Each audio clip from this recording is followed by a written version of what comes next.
industri berasaskan teknologi dan digital akan memberikan tumpuan kepada pemanfaatan teknologi termaju yang merangkumi kecerdasan buatan, bahan termaju dan pengkomputeran kuantum bagi pemacu utama pertumbuhan industri. Saya pernah menghebahkan agenda digital rakyat, Digital Native Agenda 2023, DNA 23, sebagai ikhtiar untuk memberi pendedahan dan pencerahan kepada bidang teknologi dan digital yang kritikal bagi negara. Hasrat saya adalah agar kefahaman dan penyertaan itu lebih menyeluruh dan penekanan mengenai transformasi digital akan merangkumi semua lapisan masyarakat, miskin kota, desa dan di pedalaman. Walhasil, kebijakan digital lebih inklusif akan diwujudkan untuk membangun infrastruktur kondusif, menyemak semula peraturan dan garis panduan bagi menambah baik persekitaran yang mendukung pembangunan ekonomi digital.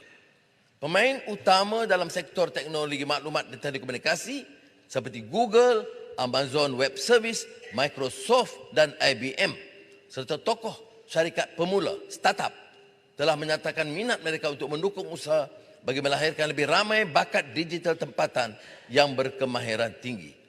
Pembangunan syarikat pemula ternyata kritikal dan mendesak bagi mempercepat peralihan struktur ekonomi negara. Syarikat pemula, startup, ternyata lebih demokratik dalam menarik penyertaan lebih ramai bakat dan anak muda yang sanggup meneroka lapangan berkaitan dengan segala risikonya.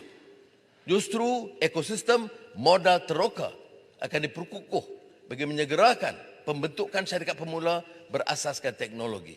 Inisiatif khusus akan diperkenal untuk mengumpulkan sumber daripada pelbagai syarikat berkaitan kerajaan GLC termasuk Khazanah Nasional Berhad, KUAP, kumpulan wang persaraan. Tumpuan akan diberikan kepada pelabur dan syarikat pemula yang masih pada peringkat awal dan mereka akan turut diperkasa agar lebih ramai bakat tempatan muncul sebagai pencipta dan pembangun teknologi. Kejayaan dirintis oleh syarikat pemula seperti Easy Parcel, The Lorry, Sweepy dan iStore iSend mampu diangkat sebagai teladan. Untuk maksud ini, satu konvensyen syarikat pemula akan dianjurkan dalam masa terdekat bagi menghasilkan lebih ramai tekno usahawan tempatan. Kerajaan menyediakan geran RM266 juta pada tahun ini kepada syarikat pemula tempatan untuk melahirkan lebih banyak syarikat bertaraf unicorn. RM63.9 juta disalurkan sehingga kini. Aktiviti penyelidikan pembangunan pengkomersialan dan daya cipta yang terarah merupakan satu daripada tunjang penting untuk mempercepatkan reformasi struktur ekonomi. Unit pengurusan penyelidikan akan diperkasa sebagai agensi tunggal bagi meneras dan mengurus aktiviti R&D, NCNI agar lebih cekap dan tuntas. Kerajaan menyasarkan perbelanjaan kasar pendidikan dan pembangunan kepada KDNK sebanyak 2.5%.